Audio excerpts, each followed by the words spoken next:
clip, we look in a bit more detail at strategic management. Hi, I'm Dr. David Monkton, Lecturer Agribusiness, University of Tasmania. I've prepared this lecture with material supplied by Dr. Neil Ritson, Senior Lecturer, and Dr. Alison Bailey, Professor of Farm Management at Lincoln University, New Zealand.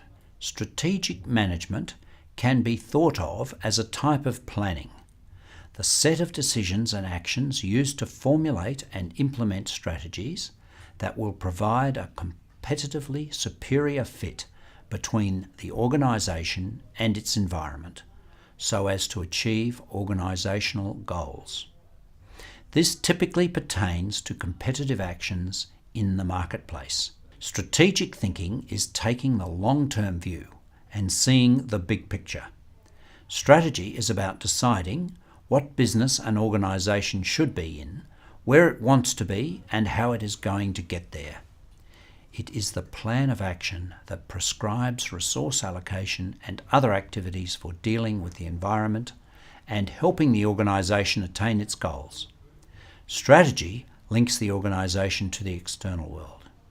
Decisions have long-term effects, involve major resource commitments, and usually require a series of consequential operational decisions.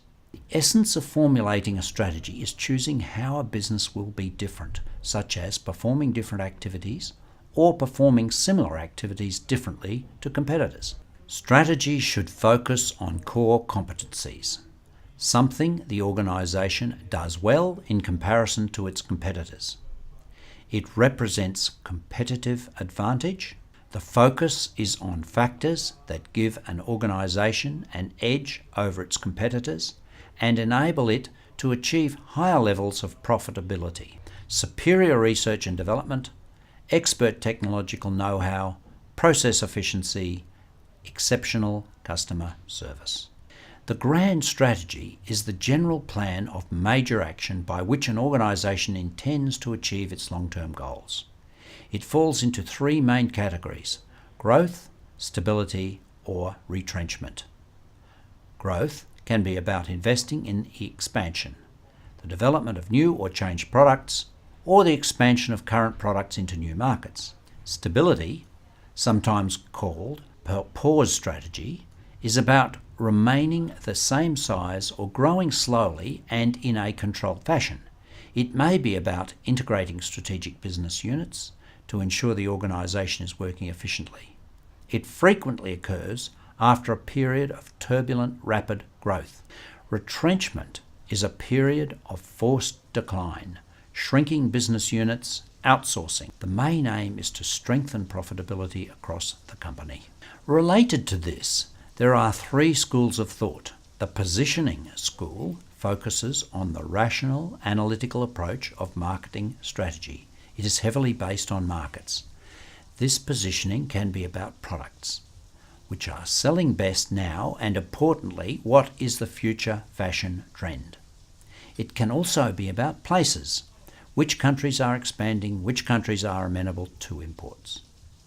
The resource-based school is based on an inside-out approach. The competitive advantage of an organisation is based on its own distinctive resources, capabilities, and competencies. What is the core business? What are the major contributors to this? HR policies, research and development, and other things. The planning school is based on forecasts from previous records, possibly adding a percentage figure for inflation or an increase in market activity.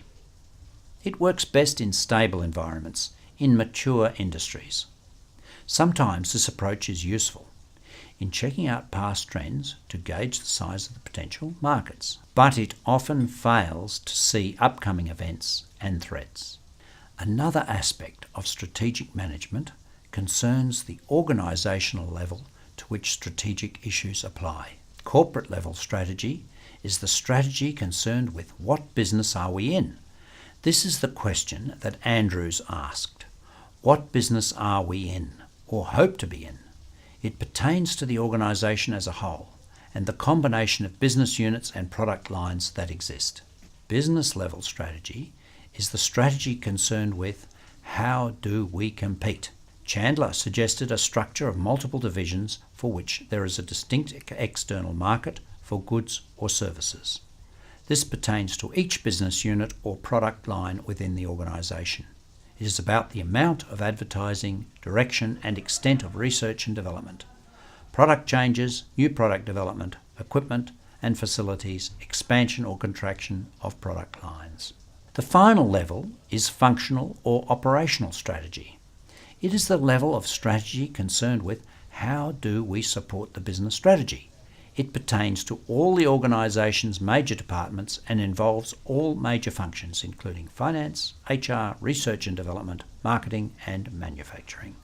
In summary, there will be one corporate strategy for the organisation as a whole, with perhaps several operational strategies dealing with constituent parts. Each level contains linked objectives and plans that become more specific as they move through the organisation. Thank you.